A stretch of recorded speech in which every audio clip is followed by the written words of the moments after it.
So I've entitled this talk, Understanding the Relationship between addiction and poverty and combating disadvantage in society. And it struck me that there are many different objectives that could come under this broad heading but which I couldn't go into. But I think I do tend to bring this to a rhetorical question that maybe within this symposium we could consider a little bit further.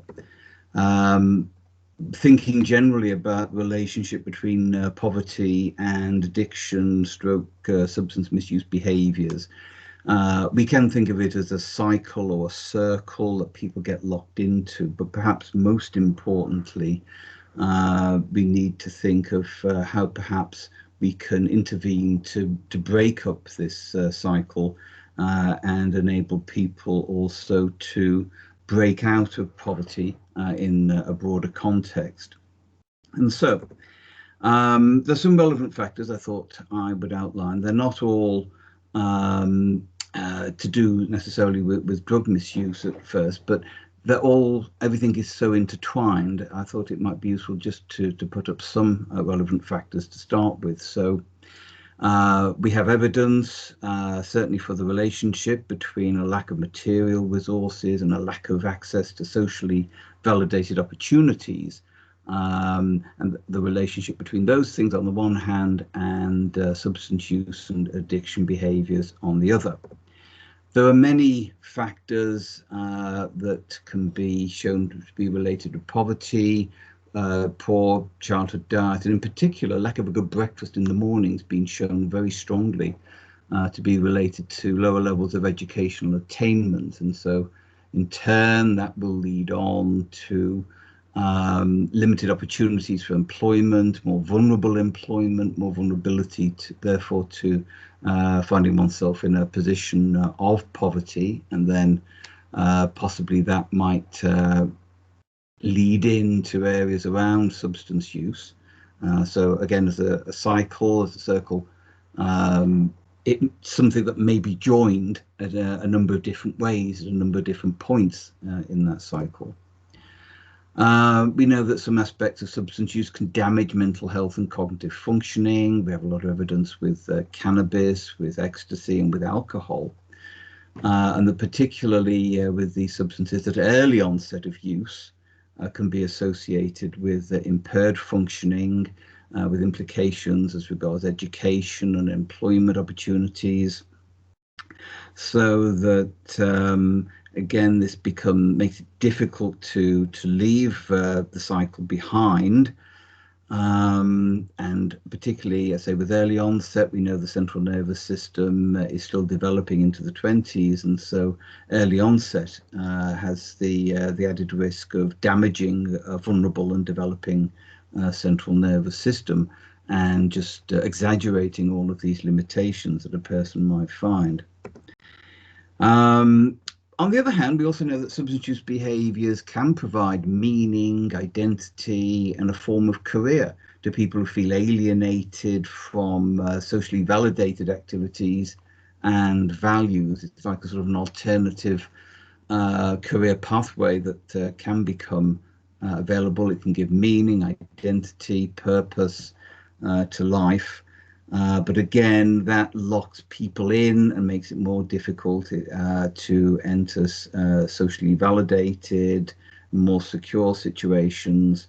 It helps really to build the barriers between people living in a situation of poverty and a situation of substance use, in all the social networks involved with that.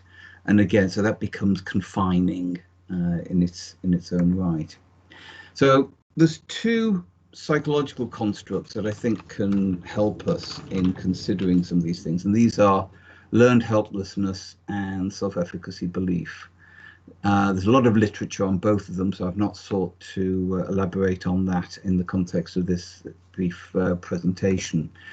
But a lot of evidence shows that learning that one is helpless to control or escape a painful situation has a lot of negative impacts in terms of mental health, a mood disturbance, for example, and one consequence of that is a form of self-medication, using drugs, alcohol to cope with the difficulties, the distress of that situation.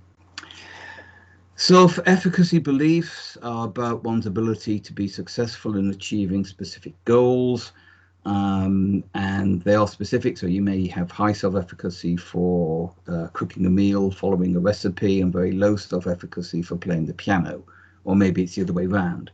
But self-efficacy beliefs not only are specific, but have a certain element of choice in terms of making a commitment to actually achieving certain competencies and showing agency, personal agency in certain directions. So it might be argued that both constructs can contribute to explaining the relationship between poverty and substance use. And I say contribute to, because obviously they would still have quite limited ability. And so we might say that there is, yes, self-medication, possibly in a situation of learned helplessness, or maybe asserting one's effectiveness outside the norms of society, the norms from which one feels excluded. Now, self-efficacy brings about a notion of choice, and it is something, though, that can be utilized in the addiction field in treatment for helping people move away from behaviors around addiction and substance use. So there is a question of what goals can self-efficacy be mobilized towards. We know, and in my own research over 20 years, measures of self-efficacy have been shown to be associated with successful outcomes in treating heroin addiction. It's a positive relationship. The higher the level of self-efficacy beliefs, the greater the likelihood of successful treatment outcomes. And there's a wider body of literature concerning other aspects of addiction, other treatment contexts that show that self-efficacy can be mobilized, can be fostered, can be shown in different ways. So it might be to do with self-efficacy for avoiding situations of drug use. It might, in some cases, be self-efficacy for learning to control, say, alcohol intake. Some treatment philosophies wouldn't accept controlled intake of alcohol. So it's a concept that can be mobilized in different ways, in different contexts, towards different goals as judged fit. But it is important that the ideas of blame, shame, and guilt are avoided, because these negative aspects will only tend to drive people back into their drug using behavior to cope with them. So they don't belong here, and particularly for an addicted person, we know there are neurobiologically based processes to do with reward pathways and learning, which lock in experiences of craving, which have to be faced. There are other processes to do with withdrawal symptoms, for example, the noradrenergic pathways being active in opiate withdrawal.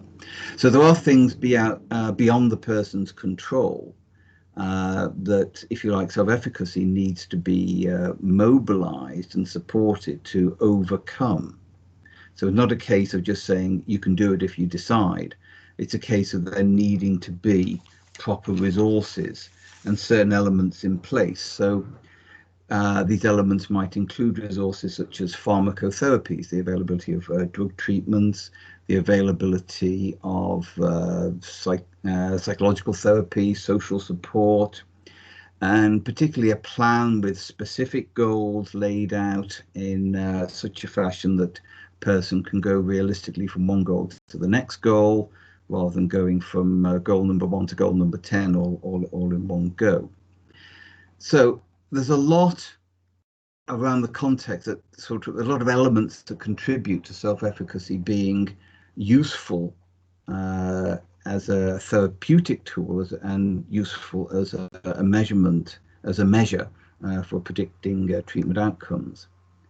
So if there are constraints beyond a person's control in addiction, we know that in the broader situation of poverty, there'll be constraints as well around resource availability, which the person can't control. So once again, we would accept, I think, that ideas of blame, shame, and guilt are only likely to have a negative effect in driving people back. There are things that people cannot control, but we can still apply the same question in terms of what elements, in terms of resources, whether they're material or non-material, what type of social support, psychological supports people might need, and what sort of realistic plan, goal by goal, so forth, one by one, perhaps might be developed. So could such a model that I'm familiar with in my work from the addiction context actually be applied to the broader social issue of poverty, utilizing realistic goals, effective support resources, and an ethos free of blame? That's something that we can discuss. I provided a reference list there, and thank you very much for your attention.